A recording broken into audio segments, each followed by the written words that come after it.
Bigo na naman ang mga petitioners ng Kongreso na baliktarin ng Korte Suprema ang naunang lang desisyon dito sa Articles of Impeachment ni Sara Duterte na unconstitutional.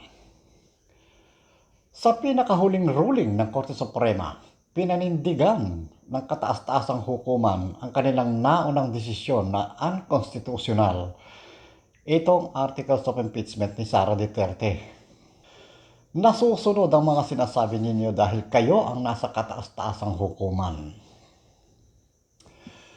Pero hindi ibig sabihin yan ay higit kayong maalam sa batas kumpara sa mga nagbalangkas nitong Articles of Impeachment na ito. Mga mambabatas sila. Mga abogado rin na katulad ninyo. Ang ibig ba ninyong sabihin ay hindi nila alam ang kanilang ginagawa?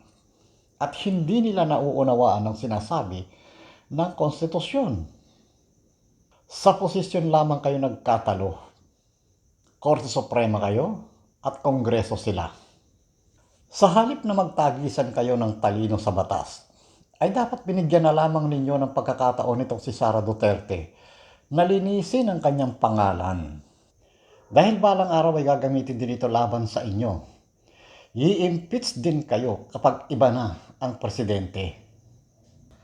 Dahil sa ngayon ay mas nangingibabaw sa kaisipan ng taong bayan na tumatanaw kayo ng utang na loob sa pagkakatalaga sa inyo dyan sa posisyon ninyong yan.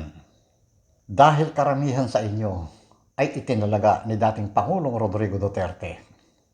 Sa ngayon, iisa pa lamang ang naitatalaga nitong si Marcos Jr. diyan sa Korte Suprema. Mayroon pang isa dyan na itinalaga ni Pinoy. Kung kaya't hindi mawala-wala ang duda ng taong bayan na ang paggagawad ninyo ng desisyon ay nakabase sa inyong pagtanaw ng utang na loob sa halip na gampanan ang inyong trabaho para sa bayan.